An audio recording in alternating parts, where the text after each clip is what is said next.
Welcome to NTI in Practice, what national data reveal about engagement and impact. I'm Lauren Lynch. I'm the training coordinator for the Center for Adoption, Support, and Education. Just a few reminders. Your cameras are off and you are muted. However, we would love for you to be engaged today.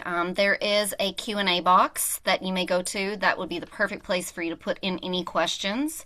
And we are going to save time at the end after the presentation for plenty of questions. So as they're presenting, if something comes to mind, go ahead and put it in the Q&A box. And I am going to turn things over to Dawn Wilson, who is the Director of Training for the Center for Adoption, Support, and Education. Thank you, Lauren. Hello, everybody. We're so happy to have you with us today. I'm very excited that we have an opportunity to share with you some information about a training that's sort of near and dear to my heart, our NTI, our National Adoption Competency Mental Health Training Initiative, and about the findings from our evaluation. So what national data reveal about engagement and impact? Really excited to have you with us. You want to go to the next? Oh, I'll do the next slide. There we go. Okay. So as Lauren said, I'm Dawn Wilson. I am the director of the Training Institute at C.A.S.E, and I'm also the director of the National Adoption Competency Mental Health Training Initiative. So I'm joined today with two of my colleagues, our evaluators and professors at the University of Nebraska-Lincoln Center on Children, Families, and the Law, Dawn Davis and Megan Paul. And we're really excited to be able to talk with you today. Before we go over the agenda, I do want to just talk a little bit about finding out more about who you are. So we do have a couple poll questions that we're going to ask you to just answer to give us an idea who's in the room with us, so to speak. So Lauren, can I ask you to share that poll? Here we go. So the first question is, what discipline do you primarily work in? We know that some of you work across disciplines, so you can just pick and choose what makes the most sense for you. Child welfare, mental health, education, juvenile justice, or other. And then the second question, are you familiar with NTI? Have you heard about our training? No, it's new to you. Yes, I've heard of it. Yes, I'm pretty familiar with it. Or yes, I've taken the training or our organization is using the training. So if you will take a minute to answer those questions, and then we'll show the results and we'll know who's here. And also, as we're going through the training, if you want to add in the chat where you're from, what your role is, that will also help us know who's here. Are we getting some answers, Lauren? It looks like we have 65% participation. Okay.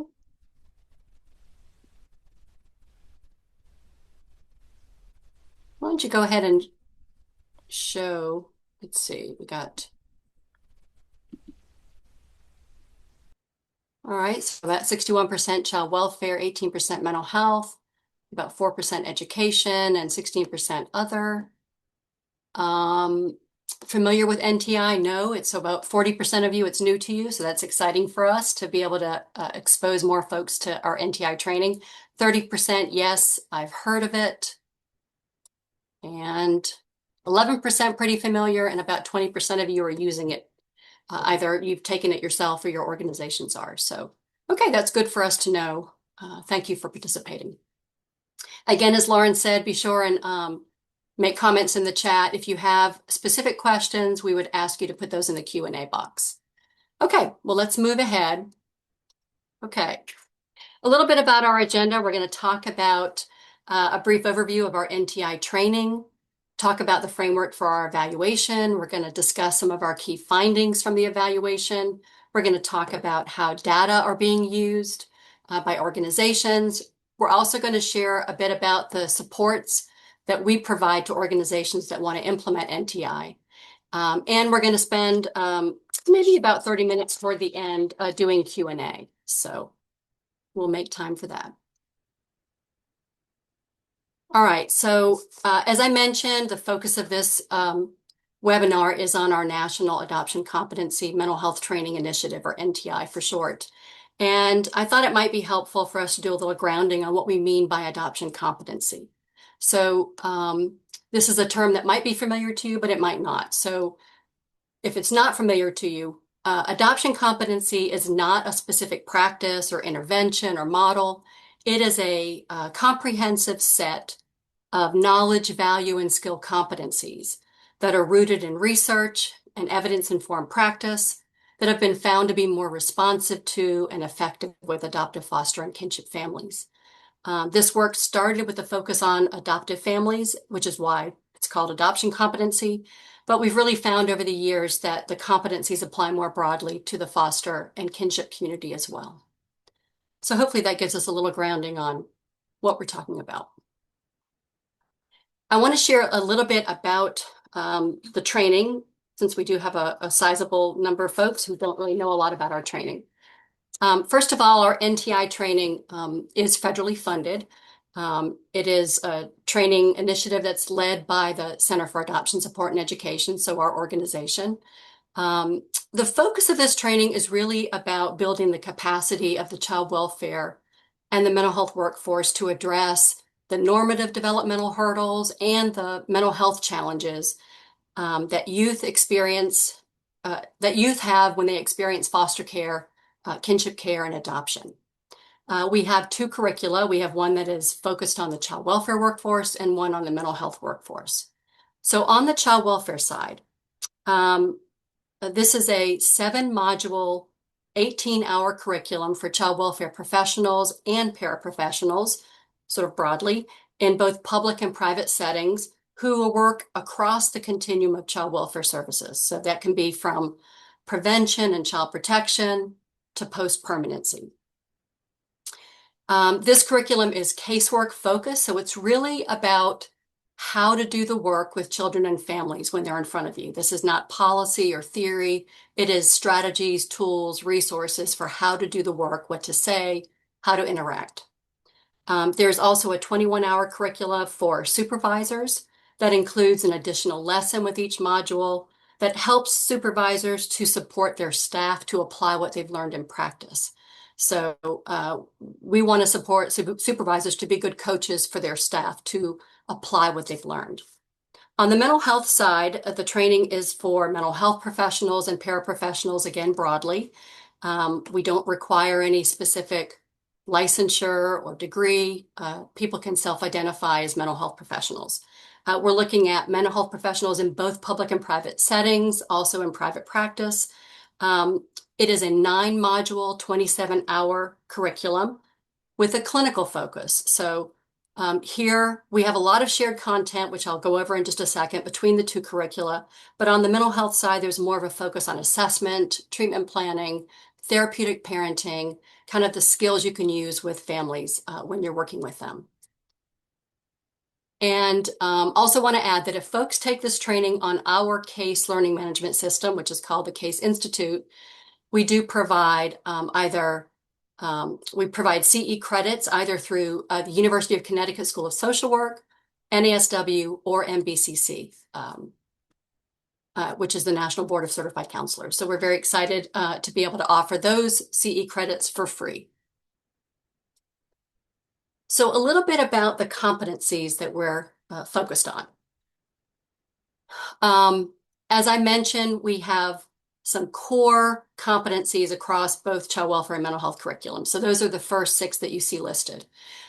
We are focusing on helping professionals and paraprofessionals understand what the mental health challenges are that children and families experience. What are the specific needs and the limitations of treatment, that sort of thing. We're talking about understanding loss and grief and how that loss and grief for this particular population is very different from the kinds of losses many of us have experienced. We talk about the impact of trauma on brain development and behavior, and how we can support children and families who've experienced trauma. We talk about the importance of supporting strong attachment and bonding, and how to promote attachment and bonding within families. We focus on positive identity formation. And so here, what we're really focused on is how do we help children who don't know where they came from or have missing information about who they are feel a strong sense of self. So both identity and a sense of belonging. And then, of course, we're focused on this need for ongoing supports post-permanency. So, the need doesn't just exist at the beginning of an adoption. It can happen during different milestones and phases of development. So that's important. The last two are the additional modules that we provide for the mental health workforce. So again, we're looking at assessment and treatment planning through an adoption lens, and how assessment looks different when you are focused on working with children who've had experiences of separation from birth family, loss, trauma, etc. And then the other module is the therapeutic parenting strategies to address challenging behaviors. So we really want to support children and families to have the tools that they need to be successful. So that would be the additional second module for the mental health side. All right, so that gives you just a brief overview of our NTI curriculum, and I'm going to turn it over now to Megan Paul to talk a little bit about the evaluation. Thanks, Dawn. So very briefly, as an evaluation overview, our primary purpose is to understand and improve the training effectiveness. And we do that by answering a few questions that we're going to cover today. Who takes NTI? What are their perceptions of the training? What impact does it have? And what characteristics or supports are associated with completion? Now, we have a number of other questions that we're also assessing in our evaluation, but these are the ones that we're going to focus on today. In terms of how we do that, participants get a fair number of surveys. We also have pre and post knowledge tests, multiple choice tests. And then we use our system data, that is our learning management system data, to see how people move through the training. As an overview of the participation that we're covering here today, it spans the period from October of 2022 to September of 2025, so roughly 3 years, which is only a slice of the NTI participation in the overall lifespan of NTI, which started with a pilot, the initial pilot in 2017. And so it's been many years, but this is a slice. And during the slice that we're talking about, we're covering over 6,500 people who are enrolled and over 2,000 completers across the 3 curricula. Across the lifespan, we do have over 12,000 people who have completed over the 9 years or so. But this is the slice we're looking at today. The first thing I want to start with is the idea that NTI meets a critical need. So I'm actually backing up a little bit. This gets at why NTI was developed in the first place.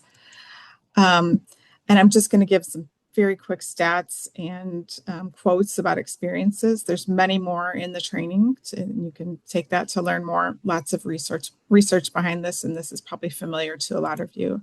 But some real quick stats here. Adoptive families 3 to 5 times more likely to seek mental health or other counseling services for children, 7 to 10 times more likely to seek residential treatment than birth families. Among youth in foster care, by age 17, almost 2/3 will exhibit both the symptoms of a mental health challenge and the symptoms of trauma. And they're significantly more likely than their peers to have a mental health diagnosis. And many, many more stats to go with that. In terms of experiences, here are a few quotes. I'm sorry, a little lag in the advancing here, apologies. They failed to validate or believe my experiences, failed to include me, didn't understand the issues, told me to just give my child back, felt blamed for everything. From children and youth. When I brought up the things I lost, they talked about all I was gaining. Made me feel bad about wanting to talk about my birth parents. No one ever talked about adoption, and they told me to be grateful. Okay, so lots of evidence to establish need, testimony from families and children and youth, and research and so on. So we've established that there's a gap, and there's a need, and our pretest scores, corroborate that. So we'll see, and Don will share more details around that there's plenty of room for growth, and that's what NTI is for. So in terms of the gap, it's missing from formal education and standard training by and large. There's data around that to show that it's just the tiniest slice, if at all, mentioned in many standard curricula and professional education. There's are limited alternative training opportunities available, obviously NTI being one of the very few. And therefore, as a result of all that, there are few adoption competent professionals. Even among the 10,000 completers that I mentioned, only 3,000 of those in the 9 years are mental health professionals in terms of having taken the mental health professional training that is. And though families are certainly expressing the need for something different, there's low awareness among them of a solution of people who are trained in adoption competent care. And low awareness among professionals to know that's even a thing that's needed and that it's something they could learn more about. And then ergo, there's limited access to providers as well. Now, moving on to some of our data from surveys. In terms of our reach, real quick snapshot there of folks in this data period. They're all over the country. The blue is people who are enrolled, and the orange is people who are completed. And each dot represents a person, obviously more heavily concentrated in more urban areas, but all across the board there. In terms of reach and in terms of organizations where people are at, this is a sampling, the more common types of organizations or disciplines, state child welfare and mental health agencies, mental health providers, that would include, among others, community behavioral health centers, residential treatment centers, private providers, managed care organizations, juvenile justice, and family and youth organizations, among others. So keep this in mind when Dawn starts sharing more about the stats that, what a spread we have here in terms of occupational and professional background.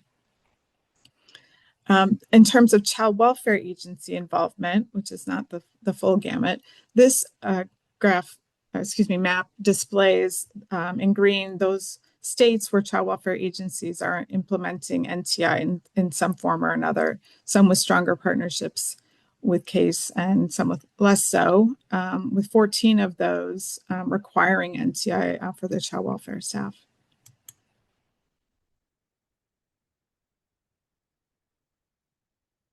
In terms of professional role, you see the numbers there. By and large, child welfare professionals there. These data are collapsed across the 3 curricula, by the way. Child welfare professionals are the most predominant roles that we have in terms of taking the training. And then some social workers, mental health professionals, and on down from there. Years of experience. You can see the largest number are people with a lot of experience. And we hear from a lot of folks who have that long experience who say, boy, this would have been great earlier in my career. They're so glad they've taken it, but they do have regrets about the years where they wish they had known more, didn't know what they didn't know.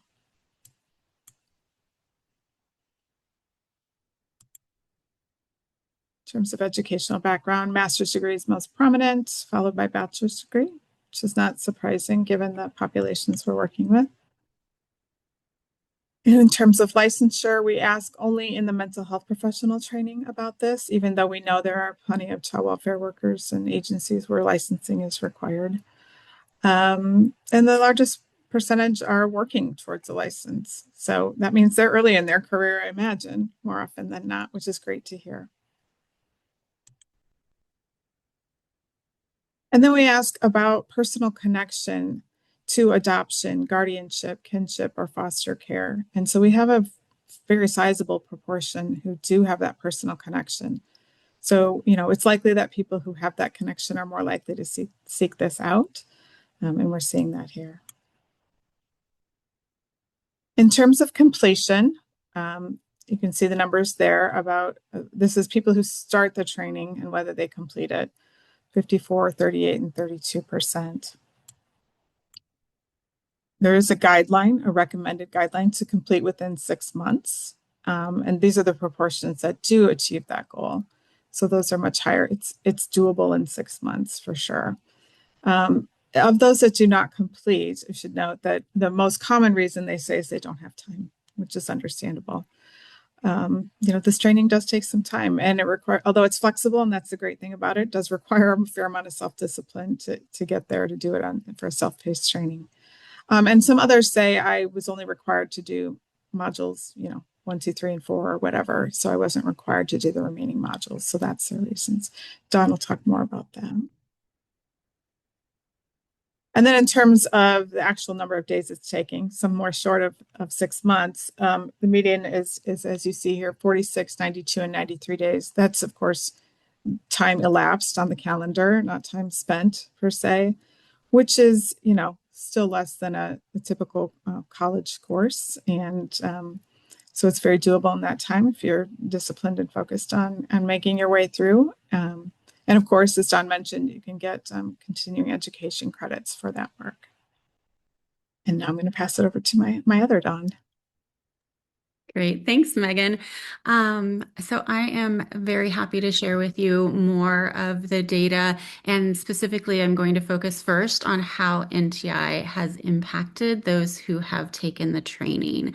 And the first thing that we looked at is really what we see throughout the data is that NTI is meeting the need that Megan talked about. So thinking about the research and the gaps and the need, what we see is that NTI is improving skills, attitudes, and effectiveness. It is showing people who take NTI show knowledge growth, as well as they report increased competency in their work. And so we really do feel as though that connection is being made between the need and what NTI is providing. What we see here in terms of these changes in NTI participants is they're learning something new. You can see on the bar chart that between 85% and 91 or close to 92% of participants agree or strongly agree that because of the training they've developed new skills. And that the statistic about the years of experience, it doesn't matter how long you've been working in the field, there is new information and there are new skills that people are gaining from NTI. And you can see from our qualitative data that people are talking about just how much they've learned. They also share with us how relevant it is to their work, how engaging the material is as well. In addition, we asked about changes in attitudes, and we see again here very high numbers, 83 to 85% of participants agreeing or strongly agreeing that it has affected their attitudes about these topics. And from the qualitative data, what you can see is that it's really driven by being exposed to the different perspectives. So within NTI, there are videos and examples and role plays from youth with lived experiences, from adoptive families, from foster families, from mental health professionals, child welfare professionals, and supervisors. And by being able to hear about those lived experiences, NTI participants really are changing how they see and how they feel about the families that they're working with and the issues that they're working on. Then what we've done is we've asked about how NTI participants feel this will impact their work and their effectiveness with the families that they work with. This is another item with very high levels of agreement, and there's this strong belief that they've reported when they complete NTI that this is going to make a difference in their work. And so when you think about the amount of time that you invest and really will it make a difference? Will it pay off? And what we're seeing with these data are that, yes, it is changing. It's building skills, it's changing attitudes and beliefs, and that they're feeling as though this is something that is increasing the effectiveness of their work. So along with those impacts, we also look at knowledge growth, and we measure knowledge growth using a pre and post test for each module. So the 7 or 9 modules, depending on the course. They take a pre-test before and a post-test after. These are multiple choice between 20 and 25 items, and they take the pretest once. And then on the post-test, they do have to achieve a score of 80% or higher to pass that test. And in order to be considered complete for NTI, you do have to pass all of the post-test. However, you have unlimited retakes. So we do look at how often or how many times does it take a person to pass the test, and we use that information. And when they are taking the test, they do receive feedback. So they're told if an item is incorrect, where that information can be found in the training so they can go back and review as needed to make sure they're learning. So when we look at the pre and post-test data, what this chart shows is actually combined and it's collapsed across all of the modules. So you'll see the mean in orange is the mean pre-test score across all modules, and the green is the mean post-test score. And huge gains here, around 37 or over 40% difference in the pre and post test scores. And for every module in every course, we have significant differences between pre and post test. So the answer of is there knowledge growth after NTI is clearly a yes there. All right. The other thing that we ask about is NTI participants rate their self-reported sense of competency around adoption competence. So Dawn mentioned the areas of competence for NTI, and they're asked before they start the training as well as after they start the training how they would rate themselves on a 1 to 5 scale, with 1 being that they're just beginning to be aware of some of these ideas and competencies, all the way up to a 5, which is that they feel like they've mastered them. They can explain them to others, they can use them in their work. And there are 15 items on that assessment, and some examples of those items include, you'll see this is related to the slide that Dawn shared, employing an approach that are family-based, strength-based, informed by evidence, and recognized as clinical best practice. That's clearly aligned in what NTI hopes to build and achieve. Also around engaging adoptive, foster, and kinship parents as partners in the therapeutic process and primary agents of healing as well. So really be that inclusive approach.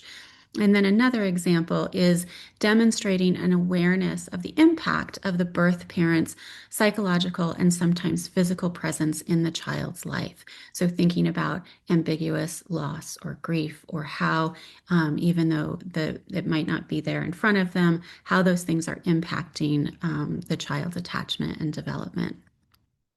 So when we look at the change between before NTI and after NTI on these self-ratings of adoption competence, we see, again, a significant change, a significant growth between pre and post-test for all of the courses. And when we look and combine the courses, we see the biggest changes in items around understanding adoption-related challenges, as well as promoting help seeking as a strength. So again, thinking about what are the knowledge and what is the awareness that's changing with NTI participants, becoming aware, just aware of what these experiences are and the challenges that these families and children are facing. And then thinking about promoting help seeking as a strength. We know that adoption is a lifelong process. We know that there's much work to be done to reduce the stigma around help seeking, and really wanting to normalize the fact that, adoption day is a great and exciting day, but that's not where things end, and that's not where you should think that there isn't help needed after that. All right, so we have those changes as well. And then we really, along with the impact there, we wanted to look at what participants perceptions of NTI were. How did they think? How did they feel about something that they had spent so much time on doing? And what we learn, again, through the data is that participants enjoy NTI. We have lots of comments and data supporting this. We have some qualitative quotes here.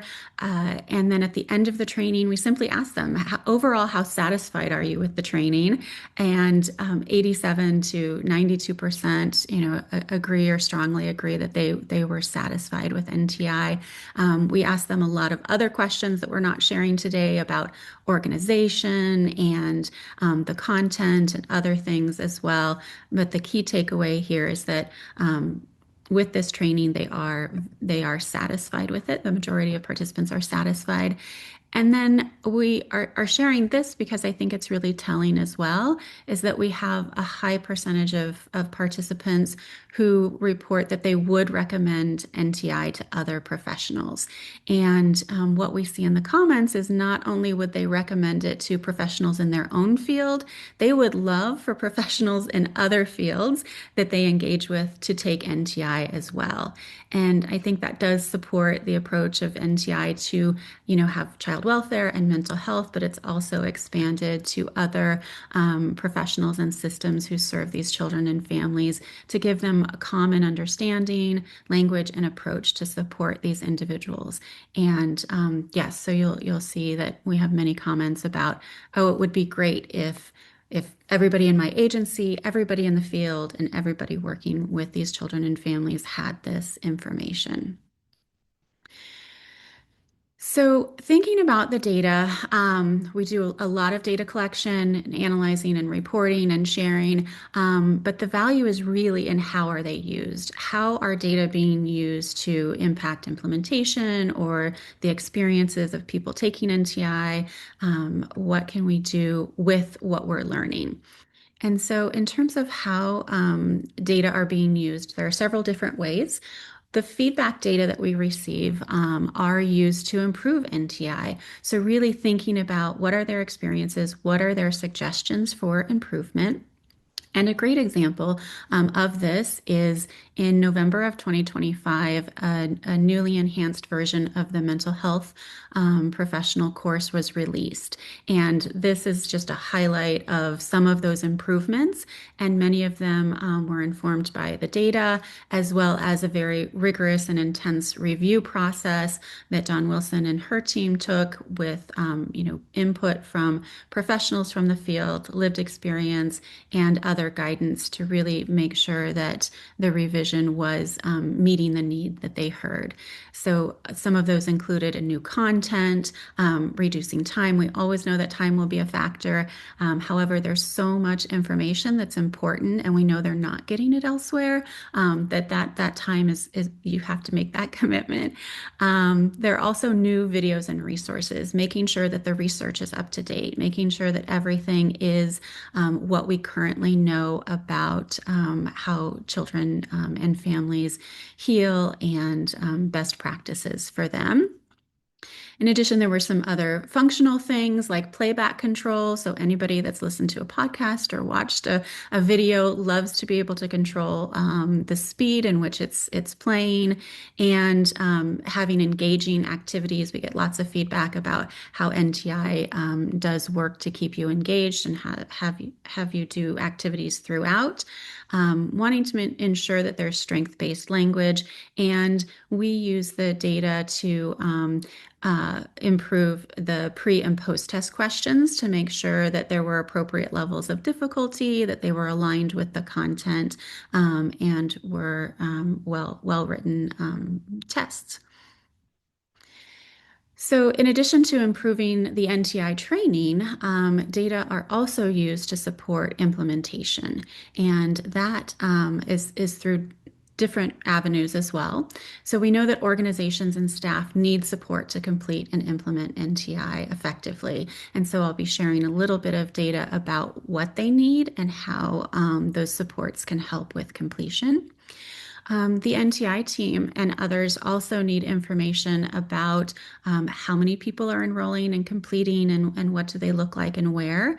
And so our team works to create dashboards that take the learning management system data, and we have a live dashboard that shows enrollments and completions, and they can watch that over time. So they can see if there's an uptick, is that a result of a conference or outreach or some activity that they're doing? Was that having an impact on what we see? And then certainly for reporting and understanding and guiding their work. And then in addition to that, really want to use the data to learn from experiences. So taking the lessons learned, taking the information that we have and sharing it with others so everyone can benefit from this information. So when we think about what helps people complete NTI, we looked at every item that we collect, so all of those things that Megan went through, and we found that it doesn't matter your education level, your years of experience, your role, or if you're licensed in the MHP course. Those did not determine whether or not you completed NTI. You were just as likely to complete or not complete if you had 10 years or 1 year of experience, which sometimes can be a little bit surprising. What we did find is that what matters is employee requirement. And so you'll see here that these are anybody that takes NTI, whether they've completed it or not, but most people who enroll in NTI are required by their employer to do so. And a little less than half of the MHP participants are required. And then the others are taking it for their own interest as well. And what we see is that the strongest predictor of completion is employer requirement, which might not be a big surprise. But when you're working with agencies or other organizations thinking about implementing NTI, or if you'd like to take NTI, having that employer requirement does give you the structure and the support that makes you much more likely to complete the training. So in addition to employer requirement, we asked NTI participants what other supports they received while they were taking the training. And for people that completed NTI, what we saw is this pattern of support. So the completers had protected time, not just, oh yes, you can do NTI during your work hours, but I have a scheduled time that is free of disruptions in order to take NTI. Having protected time made someone 2 times more likely to complete NTI than someone who did not have protected time. In addition to that, strong supervisor support. Does my supervisor encourage me to take NTI? Are they checking in with me? Did they recommend that I take this and they're happy that I'm doing it? Supervisor support makes a participant 4 times more likely to complete NTI. And then this peer momentum. So taking it together as a group in your organization, having those conversations and abilities to debrief and talk about what you're learning, that also supports completion, and individuals are twice as likely to complete NTI when they have those supports in place. Now, on the flip side, we did survey individuals who enrolled in NTI and started, and then 7 or 8 months later, they hadn't completed. So we reached out and we did a survey saying, hey, we want to understand the barriers and the challenges to completing NTI. We've already mentioned that time is certainly one of them. And what we found is that they were much less likely to have these supports in place. So what does that mean in terms of working with agencies and giving them guidelines and recommendations? Certainly understanding the data and what's needed.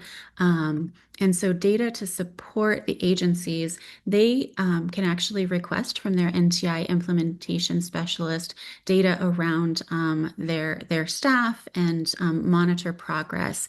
And these have been used to help with setting benchmarks for completion. So understanding understanding how your staff are moving through NTI.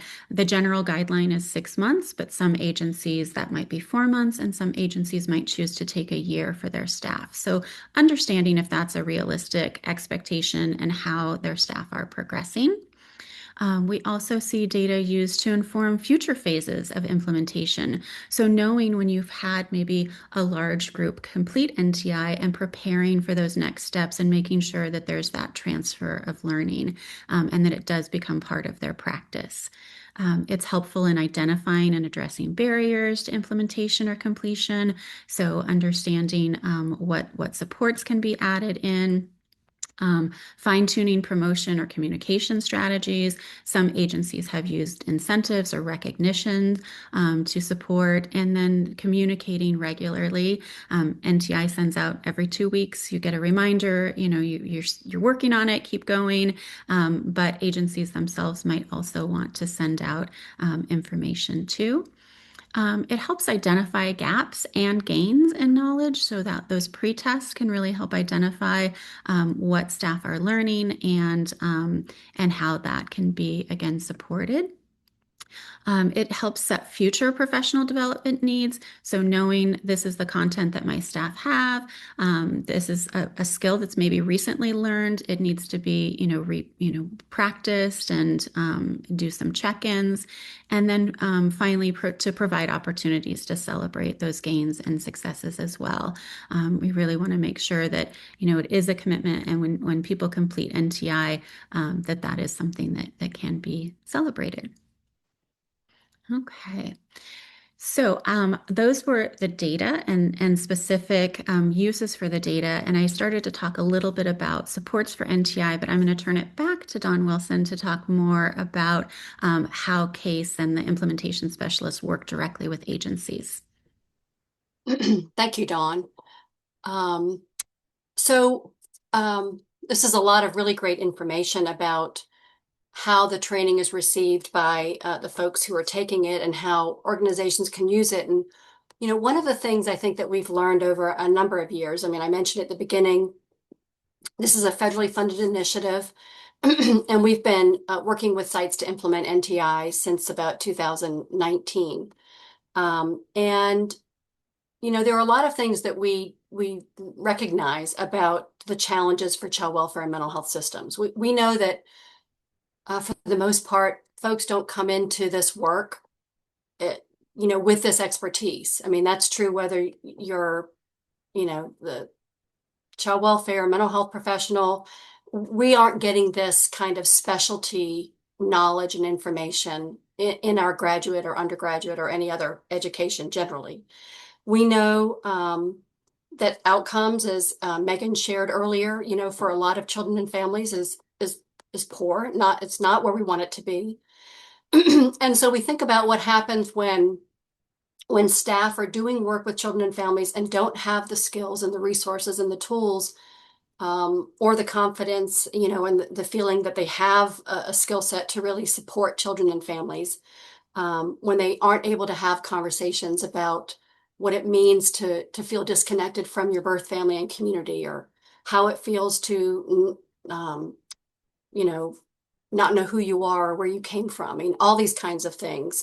If we aren't having conversations with kids about those things to help them process their feelings and thoughts, then they're not going to be in a readiness for permanence, whatever that permanence is. And so, when I said at the beginning that we really are focusing on trying to help support the workforce to address the mental health challenges of children and families, that's really what we're talking about. And in order to do that, there are a number of things that we do with organizations. So obviously we want everyone who can to take this training. Our goal is to make NTI the standardized training for child welfare and mental health professionals, paraprofessionals who are serving this population. And one of the ways we do that is that we work with organizations, child welfare systems, mental health providers, whomever, to help them implement NTI with their organization or their system. And so I'm going to talk a little bit about some of the ways that we do that. Excuse me, I feel like I'm losing my voice a little bit. So I have a team of implementation specialists, and their job really is to work specifically with organizations in designated states to help them implement NTI. And that can look a lot of different ways. So we can help organizations who are interested in housing our training on their own learning management system, so we can help you integrate it. We can work with you if you want to use our learning management system. And our goal is to make NTI as accessible for you and your staff as possible. So I have a team of implementation specialists, and really what they're focused on is working with a leadership team in your organization to walk through the sort of questions that need to be answered in order to develop an implementation plan that works for you and for your workforce. And when I say workforce, that could be your internal staff, your contracted providers, your behavioral health provider network, whomever that is. So this includes determining whether the training will be accessed on your system or not. It includes answering the who, what, when, and how questions. Who'll take the training? Which curriculum are you going to be using? Are we going to mandate the training? What kinds of supports can we put in place, as Dawn Davis just talked about, that can help to support completion? Our implementation specialists can work with your team to facilitate kickoff meetings, to create excitement about the training. They can lead webinars about the training to help inform your other leaders in your organization and staff. We have access to communication tools and communication support, so templates and emails and things like that that you can use for promotion. Our implementation specialists are doing things like troubleshooting integration challenges. So if you're trying to figure out how to best support your staff, we'll work with you on what are other systems doing? How can we help you tailor a plan that works for you? And then we're also going to be working with you to think about the transfer of learning piece, because what we know about training is that just a training that's one and done isn't going to have the impact that you want or that we want. And so we want to support that by doing things like offering coaching cohorts for your staff and supervisors, or talking about other kinds of transfer of learning opportunities that your organization can put into place to support your staff. So when I talk about coaching cohorts, again, we like to say NTI is not just a training, it's practice changing, but it's only practice changing when people actually apply what they've learned into practice. I mean, that's pretty common sense. This training, I want to just sort of step back and say this training is free. It is free for organizations. There is no cost to utilize this training. Yes, there is a significant time investment to complete the training. And obviously, if we're including things like coaching cohorts, there's also a time investment for that. And we recognize that.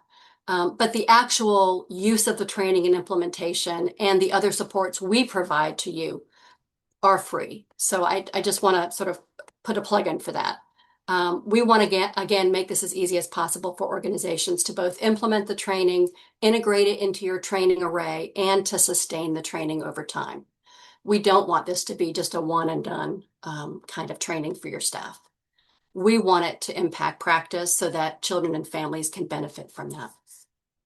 So we are talking through coaching cohorts about things like meeting together in a group. Dawn talked about, when you go through this with your peers, it's going to have more of an impact. Well, this builds on that. So we want to deepen that shared learning among peers. We want to integrate case consultation. These would be cases that you come to the meetings with about your families that you're working with, where we can then talk about the tools and the resources and the different supports that you can utilize from the training to support the families that you're working with. These coaching cohorts can be designed in different ways, but for instance, we can have, if it's 7 modules for the child welfare, we can do 3 or 4 sessions where we combine 2 modules at a time, or we can do 1 a month and do one module a month where you're focusing on one competency area for each coaching cohort. On the mental health side, we can do something very similar as well. So again, this is a support for you for your folks who are taking the training to get what they need to really incorporate and transfer that learning to practice. And then just in terms of other supports, we have an NTI toolkit that includes sort of an implementation checklist, implementation plan. I mentioned a transfer of learning guide. There's lots of different ways we can support transfer of learning. We have pitching documents that help to sort of talk about the value of NTI for different populations. We have a supervisor coaching and activity guide. So this is an activity guide that supervisors can use to come up with activities either with individual staff they're supervising or in group supervision that again help to apply learning from NTI into practice. We've developed tip sheets about each of the modules that really kind of help you sort of highlight what is the main learning from this module. And then again, I mentioned the communications and marketing toolkits where we want to make it easy for you to promote NTI. So we've got wonderful templates that you can pull from and a marketing manager whose expertise you can also utilize to support your marketing efforts as well.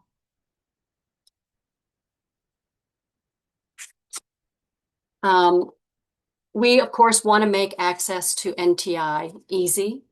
And it's pretty much as easy as accessing our website. And here it's adoptionsupport.org/NTI. There is a lot of information we have available on the website about the child welfare curriculum or the mental health curriculum.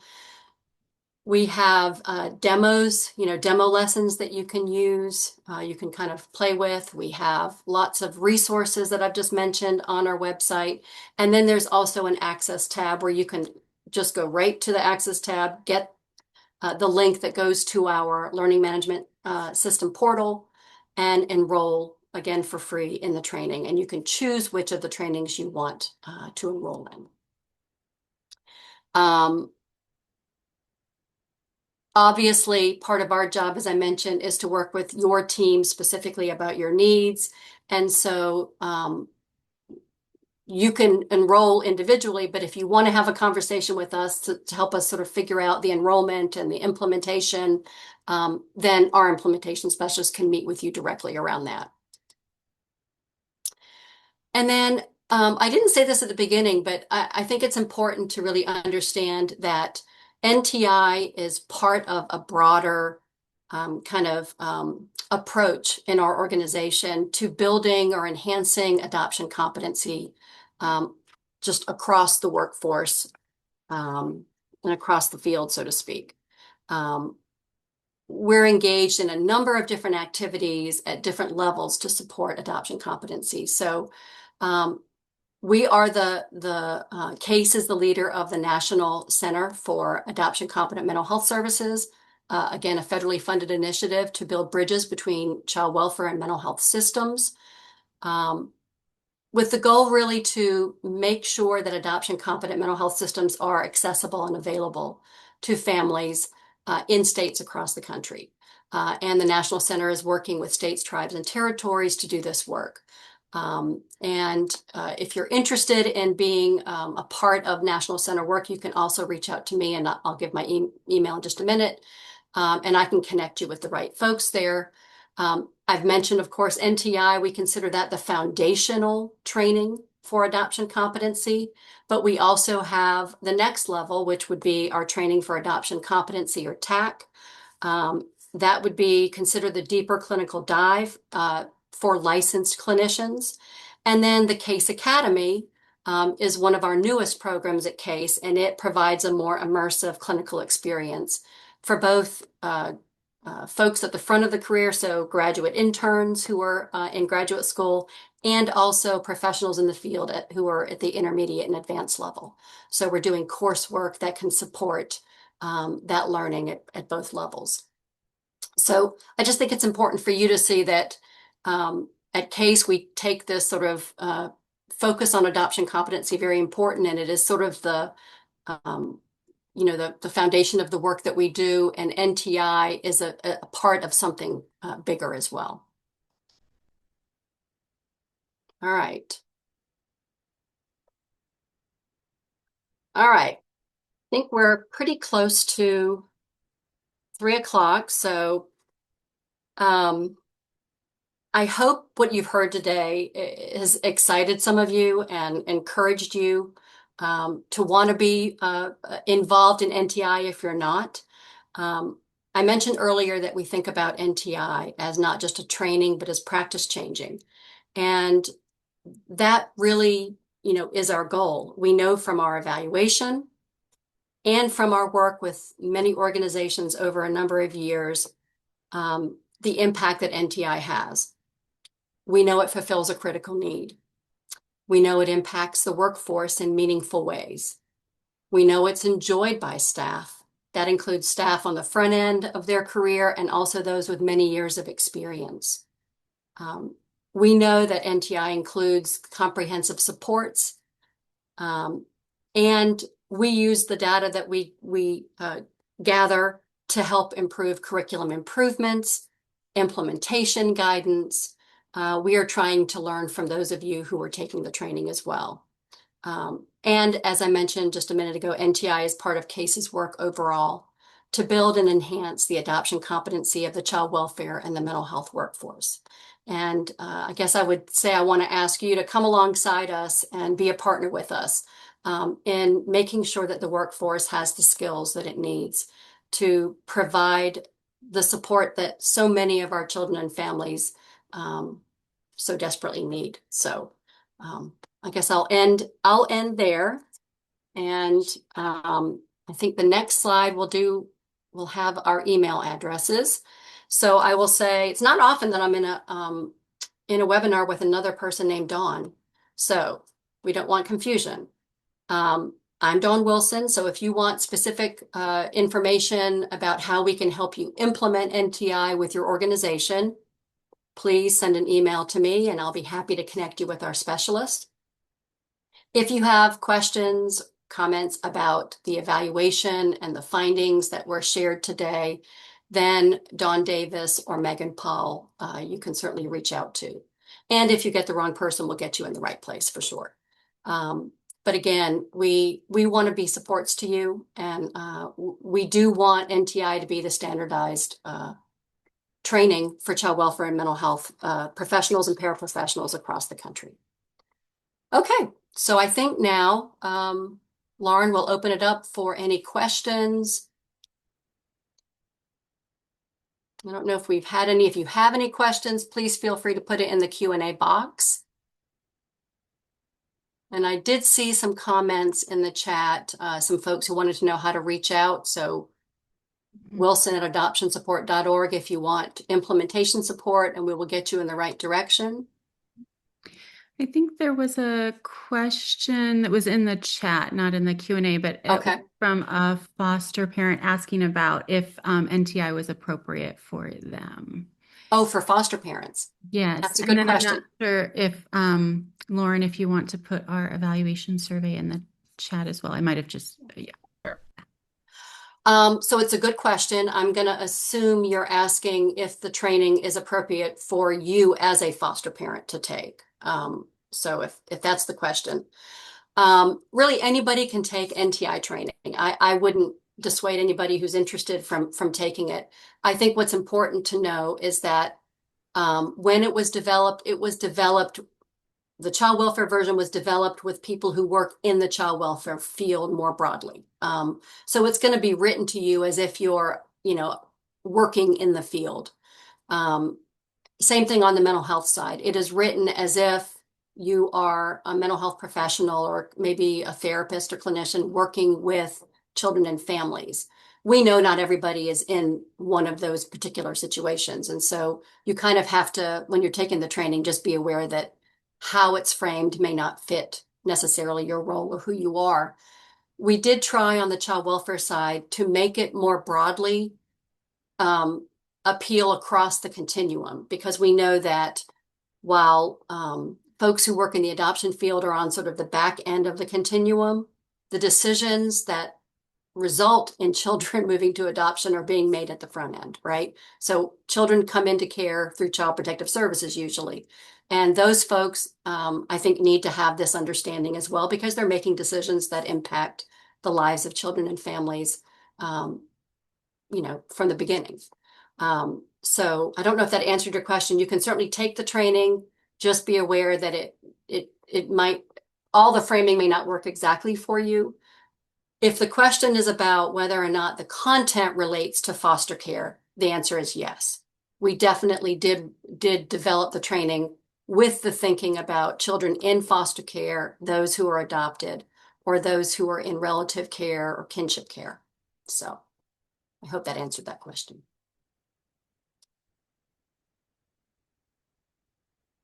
Can you share how an organization may access training from NTI? Thank you, Craig. So one of the things that our implementation specialist is going to do is probably want to reach out to you and have a conversation about what your interest is. Are you an individual who is looking to do this training? If so, you don't have to go through an implementation specialist. You can just enroll directly in the training from our website. But if you are interested in having staff within your organization or constituents that if you're part of an association or an alliance or a provider network, whomever it is you're interested in being trained, we're going to want to talk to you really about who they are, which curriculum are you interested in, do you want to house this training? Do you want to use our learning management system with access to our continuing education credits? And then again, answer those questions that kind of help us to frame the implementation in a way that works best for your organization. But I will say this, if you're using our learning management system, people can access this training starting today. I mean, it's there and it's available and it's free. For organizations that want to host this training, it does take longer because there's a whole, the files have to be uploaded and that takes time. And both of those options can work depending on your particular needs. But that's one of the things we'd want to talk through with you. So I would say, Craig, if you want to send an email to Dawn Wilson or Wilson at adoptionsupport.org, and I'll put it in the chat again, then we'll be happy to reach out to you directly. And if you are in our website, the NTI website, there also are there's an inquiry form that you can fill out, and we respond to those inquiries regularly as well. Any other questions? Do we see any others?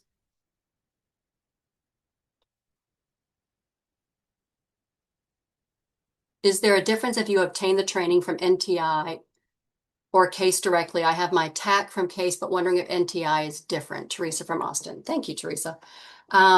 So I think if you're asking, is there a difference if you obtain there's no difference in the content of the training, no matter where you access it. The training is the training. So if you're accessing it through our learning management system or some other system, it's going to be the same training. Whether or not you have access to continuing education credits might change or be different, because we can offer CE credits, for instance, through our learning management system. But those aren't transferable to other systems. So another system would have to then figure out how they're going to provide CEs if they want to provide CEs, unless they're a CE provider. If you're asking if NTI is different from TAC, the answer is yes. There is some overlap in content. So it's probably true to say that if you've taken TAC, you're going to, and then you go and take NTI, you're going to see some similar content. We think of NTI as the foundational training. So if you don't really know anything about the needs of this population, NTI is where you would start. And it's sort of the undergraduate school of adoption competency. And then TAC would be sort of the graduate school of adoption competency. So TAC is going to be a more deeper clinical dive. It's going to be much more focused, because it is for licensed clinicians. It is going to be much more focused on clinical practice. There might be some differences in how information is shared and some different kinds of tools that are in our curriculum versus that one. And again, some of the concepts will be similar. But I have had people who took TAC and then took NTI and got something out of it. So it's certainly available for you to take it. It's not going to be all new content, though. I guess I'll say that if you've already taken TAC. So that might be a consideration. I hope that was helpful.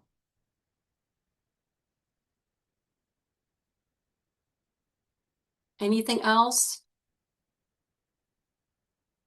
I do want to just say when Megan and Dawn were sharing their data, and I'm immersed in this pretty much every day, but seeing the data, even for me, sometimes kind of like brings me around and is a reminder to me. But I was thinking about the pre and the post test and how over the years we have seen, as Dawn said, significant gains from pre to post test. Um, and one of the things I've said before when I've done meetings with sites is one of the things that one of the comments it's just sort of burned in my head that we had from somebody who took the child welfare training who said she didn't know that it was her job to talk to kids about why they aren't with their birth families. And I remember when I heard that comment thinking, well, if we haven't trained someone to understand that that's their job, why would they think it's their job? That's on the one hand. But on the other hand, if we're not having conversations in child welfare with children about why they aren't living with their birth families, what are we talking to them about? And how are we helping them do the processing of their thoughts and feelings in preparation for whatever healing or work needs to be done for them to feel good about themselves and to feel supported and to feel connected and to be ready for permanency. So I that sort of lingers for me. And then I think about one of the modules that we see the lowest scoring in on the pre-test for mental health clinicians is around attachment. And I think about in a system where we have workers who can't talk about or aren't comfortable talking about loss and grief, making referrals to therapists who don't really know how to promote attachment, it's easy to see why we might have children and families who don't are struggling. And that for me is sort of a powerful, I don't know, it's not really a visual, but it's a powerful thought about the impact of this training. And if we can help provide skills and resources and tools for workers so that they have the skills they need to have those kinds of really difficult conversations, how impacts could be different, right? How outcomes could be different for children and families. So I just want to kind of leave that there as when we say NTI is not just training, it's practice changing, that's really what we're talking about, is that if you can take something from this that you can apply in your practice that can really have a difference with individuals you work with or families you work with, then that's the power of NTI. So I don't want to belabor the point. Anything, Dawn or Megan, that you want to add? No, I mean, I think I just want to acknowledge and appreciate the partnership, and also that it was Megan and I presenting today, but we represent a fantastic team at our university, and much of this work, is done with our brilliant colleagues, and a shout out to Aditi Pudel and Sarah Ibrahim for support of the data, and then for Don, your team, and their engagement with the data and interest in helping translate what we're seeing into making it effective and useful for the agencies that you work with. So. Oh, that's great. And let me put a plug in for my team, because if you work with our implementation specialist, you're going to work with one of them. So Edna Davis, Shamel Hill, and LaShonda Kilgore are doing fabulous work. And Karen Meyer is our marketing manager. They're the ones who are going to do the work to help you implement NTI. And just a plug to Marcy, thank you for enrolling in the course. So we'd love to see that. And I know that Lauren did put in the chat the link for the survey. Is that right? Yes, I can throw Yeah, it in there I see. again, so it's at the bottom. Okay. And we would ask you, it's a very short survey. If you would just take a couple minutes to give us some feedback, that would be very helpful. All right. Any more questions?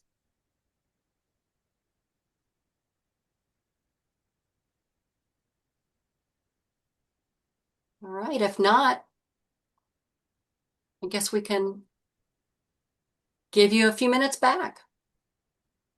Thank you all. Thank you.